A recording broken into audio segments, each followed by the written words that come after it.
como es habitual a esta hora aquí en Mega Noticias, vámonos a debate con, y le doy la bienvenida al doctor Gustavo Pérez, consultor y profesor de la UNAM, autor del libro Marketing Político y el Andrés Manual de Marketing. Gracias por estar aquí con nosotros, Gustavo. Y Tonatiuh Martínez, profesor de la Facultad de Economía de la Universidad Nacional Autónoma de México. Gracias a los dos. El nuevo mapa político regresa a la hegemonía de partido de Estado. Tonatiuh, es el mandato popular. ¿Qué pasa cuando se concentra el poder en una sola fuerza y no hay oposición, no hay equilibrio de poderes? O sea, esos tiempos ya los vivimos con el PRI, con el Partido Revolucionario Institucional. Adelante. Pues te diría que efectivamente se puso a disputa en las últimas elecciones un proyecto político de continuidad. Los primeros 6 años del mandato del presidente Andrés Manuel fueron claramente un momento de transformación en el país. Podemos verlo desde distintas aristas, pero una muy clara es el número de personas en situación de pobreza que dejó de serlo. El Banco Mundial, en las últimas cifras que publicaba, habla de que serán más de 9 millones de mexicanas y mexicanos que salieron de la pobreza, una lucha que nadie podrá negar como válida y necesaria. La disminución de la igualdad, otro punto importante y ligado enteramente a lo anterior. El fortalecimiento de las empresas energéticas del país, también fundamental para mitigar los efectos de la inflación. Lo vivimos todos en el 21-22 cuando se disparó en términos internacionales la inflación, y una de las principales variables para poder controlarlo, o de las acciones para poder controlarlo, fue justo la política pública en la materia. Entonces sí se puso a disputa en las urnas un gran proyecto político, y el resultado es que Morena y aliados van a gobernar cerca del 75% de la población. Un movimiento que nace ya oficialmente y que va a competir en 2015 a las urnas, y que, como tú ya mencionaste, cambió el mapa político del país, y esa es la voluntad de la población. No podemos negarlo. Exacto. En ningún sentido. Doctor Gustavo Pérez, nos va a gobernar el Partido Verde Ecologista Mexicano, que tiene, pues digamos, un prestigio pues más o menos ahí cuestionable. El PT, ¿no? Y entonces esta hegemonía, ¿cómo la ves? Dice Tonatiuh que 9 millones de pobres salieron de esa condición y que hay mayor igualdad social en estos momentos. Sí, es correcto lo que dice Tonatiuh, o sea, los datos están ahí. Lo que sucede, y creo que es en parte el por qué hay una parte de la sociedad, una parte numerosa también, que no está, digamos, conforme con lo que está sucediendo, pues es que esas otras partes se sienten que, pues si bien hay sectores de la sociedad que han, como bien lo comentaba el colega Tonatiuh, pues han salido de la pobreza. Bueno, pues ellos sienten que justamente por esta inflación que no se ha podido detener, pues sus condiciones de vida tampoco es que estén mejorando, ¿no? Sino que creo que la perspectiva existe en el sentido de que sienten que las condiciones de vida, en cuestiones sobre todo muy palpables de inseguridad, lo que estamos viendo en este momento en Sinaloa, en Chiapas, pues son cosas que hay gente que obviamente se siente también que no se están dando esos resultados. Ahora, tú mencionabas la cuestión de que hay partidos que pues están ahí también, que van a estar, digamos, llevando las riendas del país, que pues en el caso del Partido Verde ya lo habíamos visto en otros sexenios, ¿no? Que siempre la estrategia de ellos pues es irse aliando con quien quede en el poder. Sus razones también tendrán seguramente de fondo. Y en el caso del PT, me parece que el PT es más congruente, ¿no? Porque el PT es un partido de izquierda que de alguna manera está hermanado con la ideología de Morena. Pero en el caso del Partido Verde sí me parece que hay una disonancia política, porque pues realmente no sabemos cuál es su bandera, digámoslo así, ¿no? Sabemos que es un partido verde, pero que también promueve el uso de energías no limpias, ¿no? Porque, Tonatiuh, el Partido Verde apoyó a Fox en el 2000, a Calderón en el 2006, apoyó a Peña Nieto en el PRI en 2012, y ahora apoya la llamada Cuarta Transformación. ¿Qué tan confiables son? qué esos bandazos, qué tanta moral tienen en el partido, en el régimen. Bueno, no hablaría de la moralidad, pero sí hablaría de las últimas votaciones, al menos las más fuertes que se han vivido y que han avalado el proyecto y las medidas de transformación que ha propuesto el presidente. Por ejemplo, la iniciativa de ley que modificó, de hecho, la ley de la industria eléctrica y que la Suprema Corte de Justicia en una situación de bastante controversia echó para atrás, estuvo acompañando, es decir, la Guardia Nacional. No creo que el Partido Verde, así como lo están pintando, que es un partido que pues tiene muchas cosas que ser criticadas y que no vendré a defender a esta mesa, pero sí es congruente con las decisiones que ha tomado, al menos acompañando el proyecto desde que cambió en el 2018, a finales de 2018, ¿no? Porque fue cuando ya se une en el sexenio a los de Peña aliados. Nieto, en el sexenio de Peña Nieto aprobaron la reforma energética, que hubiera participación privada Así en el es. sector. Así es. Yo estoy hablando de las decisiones legislativas que ha tomado desde el 18 a la fecha. Bueno, Todas esas decisiones han sido son los mismos, acompañando al es Jorge presidente. Emilio González y su grupo, Gustavo Pérez.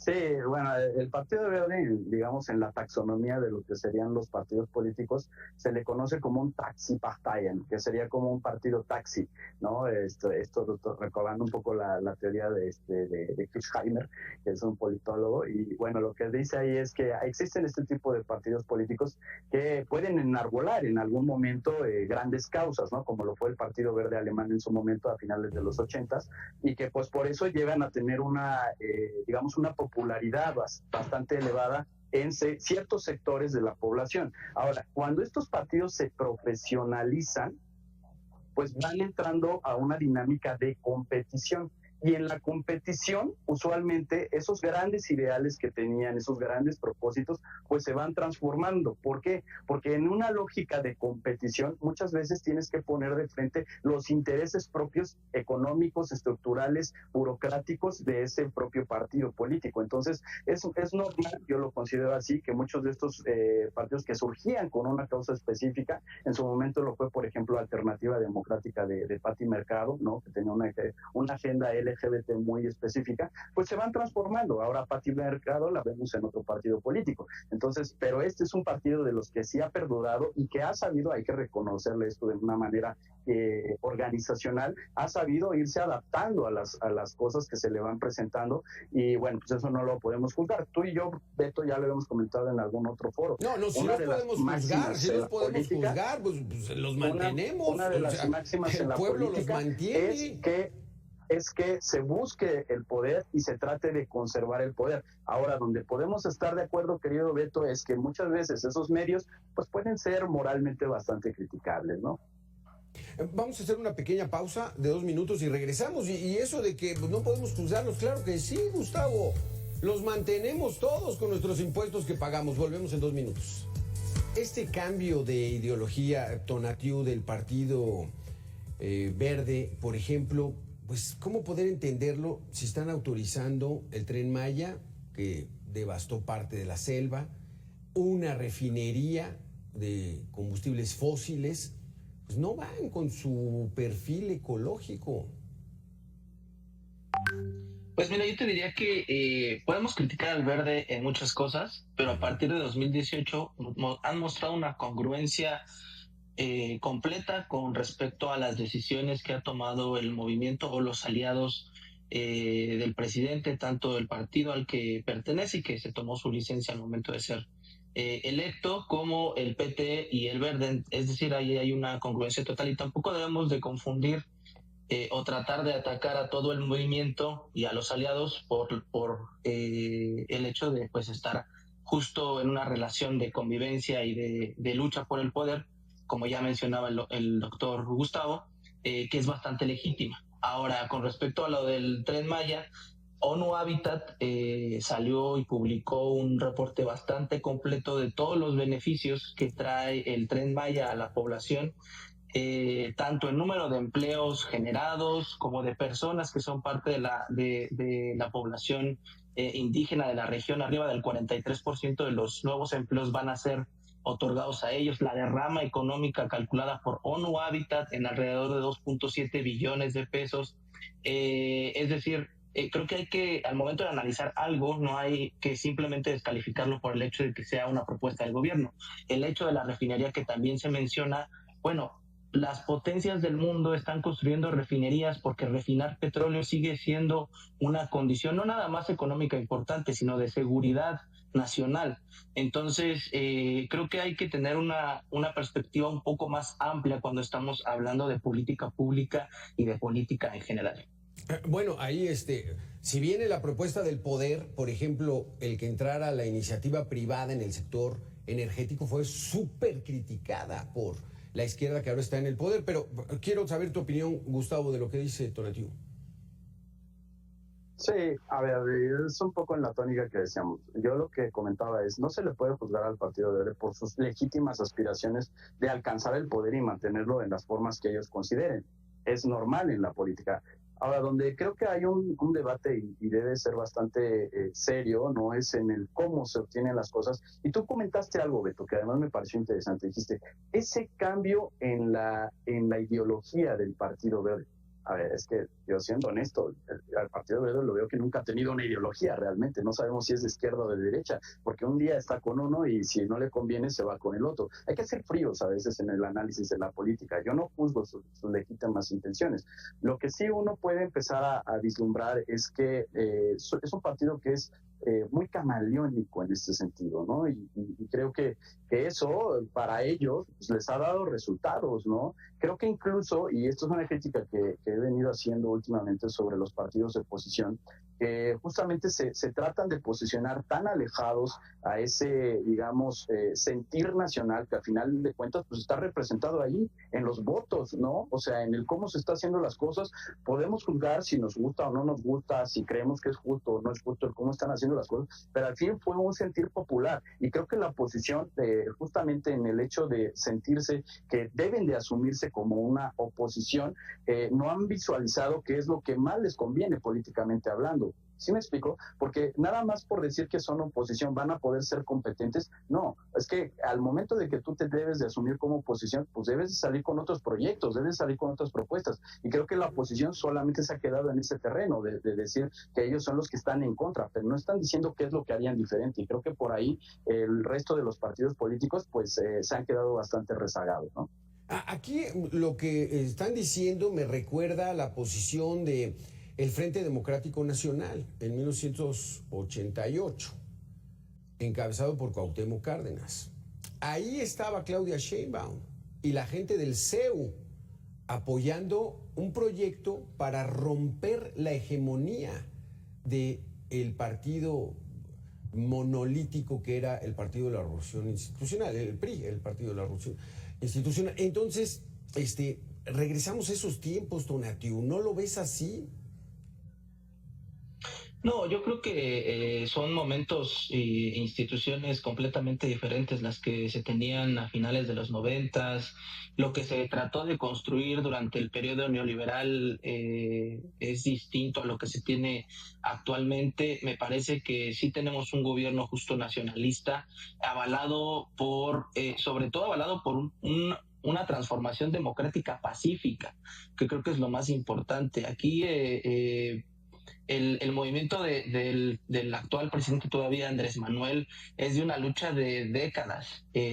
La doctora Claudia Sheinbaum acompañó también al movimiento en otra etapa, luego se sumó y fue tocando puerta por puerta, pero al final los votos son los que han mantenido y lo que hoy tienen a este movimiento permeando por todo el país. Y es una condición completamente diferente a las elecciones que teníamos en el 88, que tuvimos incluso en el 2006. Entonces yo no confundiría esos dos momentos ni las instituciones que se construyeron también a partir de esa lucha que hubo en el 88, ¿no? Porque también hubo un cambio democrático importante que al final yo creo que sí culmina hasta el 2018 con la victoria de Andrés Manuel. ¿Cómo ves, Gustavo Pérez? Entonces, aquí la situación es de que el dominio y la hegemonía de Morena, mucho está en parte, y así lo vemos, en un partido de Estado, donde aprovecha todas las mañaneras para criticar a la oposición, para denostarla, los medios de comunicación, los siervos de la nación que reparten millones y millones de pesos, tienen el censo perfecto de dónde ir a buscarlos, la presión que se tiene con una Guadalupe Tadei en el INE, en el tribunal. Pues no es así como que verdaderamente la democracia, o no sé cómo lo ves tú, Gustavo.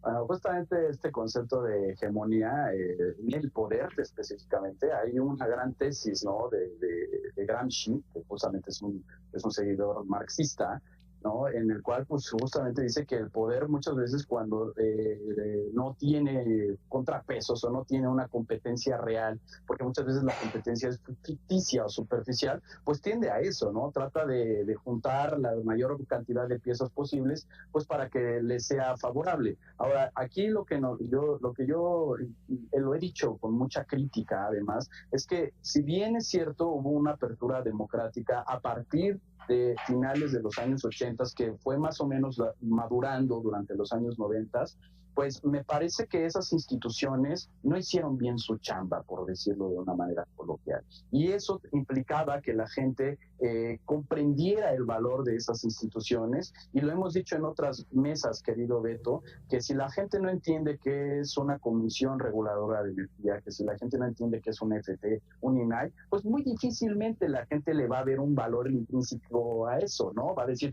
esto me sirve para esta situación. Entonces, yo lo que veo, y en esta parte difiero con mi querido Tonatiuh, es que yo no creo que sea un escenario tan distinto del que se veía cuando teníamos ese gran PRI, ¿no? Un PRI que era un gran concentrador de las diferentes fuerzas políticas del país, y que más bien yo lo que pienso es que este proceso de democratización en México, no sé si me siguen escuchando porque no, sí, no sí, me sí. ven la imagen. Sí, te escuchamos. Bueno, sí, continúo comentando. Creo que ese gran proceso democratizador al final no fue lo suficientemente profundo. Creo que dentro de la estructura de la propia sociedad hubo clivajes sociales, es decir, sectores muy numerosos sociales que estaban esperando justamente el retorno de ese gran poder de un partido de Estado que de alguna manera les diera la tranquilidad de no tener que preocuparse por la política. Y sé que esto puede llegar a ser bastante polémico en un debate, pero me parece que esas rupturas sociales, esos grandes nichos poblacionales, estaban esperando esta oportunidad justamente porque fueron educados así, fueron creados en en esa cuna en la cual pues es muy difícil. Tú sabes que para tomar una decisión política es lo mismo que pincharse un dedo, es una situación de dolor. Entonces muchas veces hay grandes partes de la sociedad que lo que les gusta es ese confort, ¿no? Es sentir esa facilidad de que el Estado es el que se está preocupando por la cosa pública.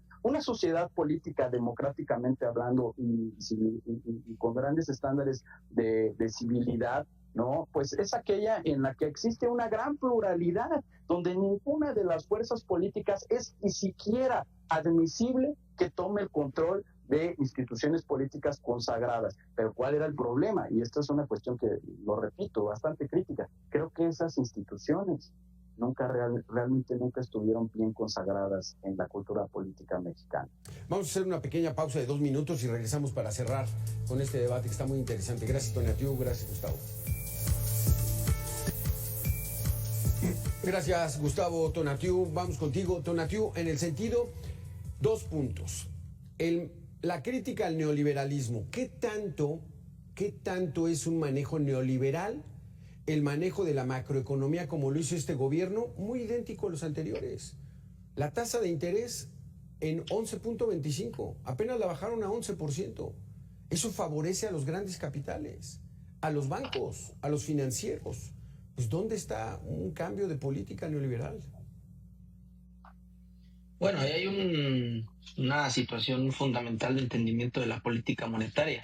La política monetaria está desacoplada de cualquier decisión del gobierno federal. La autonomía del Banco de México indica justamente que la tasa de referencia o la tasa objetivo determinada por la Junta de Gobierno, es una decisión de la Junta de Gobierno y no está influida por el gobierno federal. Si está en 10, en 5 o en 3, es decisión de la Junta de Gobierno del Banco de México y nada tiene que ver con Hacienda o con el presidente. De hecho, el presidente en la mañanera muchas veces llamó al Banco de México a disminuir la tasa de interés, a pensar en que eso iba a incentivar la economía, y el Banco de México no se bajó de la tasa de referencia hasta apenas. O sea, tiene relativamente poco que tomó esa decisión. Una variable que podríamos considerar tal vez para poder analizar si estas políticas han sido neoliberales o no, no creo que sean en la parte macroeconómica. Yo diría que la parte macroeconómica simplemente ha sido de responsabilidad fiscal por parte del gobierno, y ningún gobierno, ya sea nacionalista, neoliberal o como quiera autodenominarse, va a permitir un derroche del presupuesto público si es responsable, como ha sido el gobierno del presidente Andrés Manuel. Pero sí podemos ver resultados muy claros. Si no queremos ver de esta política, de la política en general, ¿no? Pero de política que beneficia a la población, y que a lo mejor compare el actuar de gobiernos neoliberales y no neoliberales, como se autodefine este gobierno, lo podemos ver, si no en la pobreza, sí en el ingreso real de la población. Y el ingreso real laboral, de hecho, está en máximos históricos contra el nivel que se tenía justo en el periodo neoliberal, cuando ¿qué se buscó como política? Disminuir los ingresos para atraer inversión y que hubiera una cantidad importante de inversión extranjera en el país a costas del salario de la población. ¿Qué hizo este gobierno? Decir, bueno, primero vamos a incrementar el salario mínimo de manera importante. Luego vamos a afianzar a través de política laboral los salarios en general, y lo que hemos visto es que los salarios han subido y la inversión se ha mantenido. Es decir, al menos ahí podemos ver cómo son diferentes políticas, una que beneficia a la población y trae inversión extranjera directa, y otra que perjudica a la población, la neoliberal, y busca traer inversión. Entonces yo no creo que sean políticas neoliberales en ningún sentido. Gustavo Pérez, tu opinión. Primero, aquí Tonatiuh me lleva como 500 kilómetros de ventaja, porque la verdad él es un buen economista. Yo lo que puedo decirte, y es una percepción que tiene que ver más desde el análisis del federalismo, es que pues, hay países que no tienen un salario mínimo. Alemania no tiene un salario mínimo, por ejemplo, ¿no? Y es un país que tiene condiciones sociales muy buenas. Creo que el problema, y creo que lo que pudo haber detenido el detonamiento realmente de un éxito, yo hubiera dicho, de este sexenio de López Obrador, pues fue un poco las terquedades, o sea, yo lo digo así tal cual. Creo que hubo muchas veces donde el presidente no escuchó. Creo que una de las buenas decisiones que tomó fue no meterse justamente con el Banco de México, ¿no? Dejarle su espacio de autonomía. Pero creo que también esta última reforma al Poder Judicial pues es la antesala de la posibilidad, y porque la tienen además, ¿no? Legislativamente hablando, tienen la posibilidad de reformar las cosas para que también puedan intervenir al Banco de México. Entonces creo que hay cosas pendientes. Me parece que el gran trabajo que se le puede reconocer a esta administración está en lo que decían, y lo marcó muy bien Tonatiuh, ¿no? En el aspecto social. Creo que ahí se ha habido un avance, digamos, en cuanto a la disminución de la pobreza extrema. Ahora, y lo vuelvo a repetir, creo que donde no hay gente que esté conforme, y creo que es donde realmente las cosas pueden empezar a tener ciertas falencias, va a ser justamente en el desarrollo de una clase media. O sea, de lo que se trataba y de lo que se trata cualquier país, al menos de tipo federalista, es que esa clase media sea más engrosada, no que se vaya deteriorando. Como último, Tonatiuh, próximo 1 de octubre inicia Claudia Sheinbaum, por primera vez una mujer presidenta. ¿Se desligará del presidente o el presidente va a tener la intención y la tentación de seguir participando? No, yo creo que el presidente ha dado señales muy claras de que aquí el 30 de septiembre acaba su participación en política, se irá a Palenque y terminará ahí sus días como político, un maderista en toda la extensión de la palabra. La doctora Claudia Sheinbaum, claro, la presidenta electa, tiene una coincidencia ideológica fundamental no nada más de hace unos años para acá, sino de una trayectoria importante. Caminó con él en distintos momentos y creo que ha tenido también decisiones que la diferencian del presidente Andrés Manuel, sobre todo, por ejemplo, en la pandemia y de cómo manejó las cosas ella en la ciudad cuando había una política nacional un tanto diferenciada. Entonces, me parece que vamos a ver una gran presidenta en los siguientes 6 años. Y pues enhorabuena, porque justo como dices, es la primera presidenta que ocupa el cargo y estamos muy esperanzados de ver lo que sigue. Gustavo, ¿va a demostrar ese carácter demócrata el presidente y se va a apartar de la política? Para nada. O sea, eso es algo que yo descarto totalmente. O sea, pensando en términos políticos, me parece que quien tiene las riendas de justamente esos sectores sociales no es Claudia Sheinbaum, no es Morena, es el presidente, que tiene un gran afecto por parte de muchos sectores que lo hemos visto en estos grandes derroches, ¿no? De afecto. La gente llora cuando lo ve y lo despide. Todo eso creo que es algo que nos marca muy bien el gran afecto que la gente le tiene ahora. Creo que Claudia Sheinbaum, por su propio bien, debe de buscar cortar ese cordón umbilical y basarse en las instituciones que aún tenemos. Es decir, una de las tradiciones que tuvo el PRI cuando realmente pudo tener, digamos, más operatividad, justamente fue cuando el presidente que entraba pues ya no tenía que rendirle pleitesía al que salía. Y creo que en ese sentido a Claudia Sheinbaum le favorecería mucho justamente el poder ir haciendo ajustes durante su sexenio, porque sabemos que en este primer gabinete es un gabinete de transición, hay que decirlo claramente. Entonces, conforme va pasando el tiempo, ella va a tener posiblemente mayor posibilidad de maniobrar cosas que a ella le parezcan más adecuadas. Y debo de decirlo además de manera muy concreta. A mí me parece que Claudia Sheinbaum es una persona preparada. O sea, no me parece que sea una advenediza y no me parece que solamente... es injusto además que la gente diga, bueno, pues es que ella es una copia de López Obrador y ella ganó la presidencia porque se la regaló el presidente saliente. Ese me parece que es un argumento bastante falaz. Yo creo que es una persona capaz, me parece que ella va a tomar sus propias decisiones. Ahora, y es mi perspectiva muy personalísima, me parece que esto que está sucediendo a final de sexenio no le va a ayudar a la nueva presidenta. Me parece que ella hubiera entrado en un escenario distinto que le hubiera favorecido más para ella poder tomar una base mucho más suavecita para poder empezar a trabajar. Pero vamos a ver ahora ya en los próximos días que vaya a suceder este cambio de gobierno. Que nos vaya bien a todos, más nos vale. Gustavo Pérez, Tonatiuh Martínez, muchísimas gracias por haber estado con nosotros. Muy interesante este debate, un día como hoy. Así que muchísimas gracias por haber estado aquí. Vamos a hacer una pequeña pausa aquí en Mega Noticias y regresamos en 2 minutos.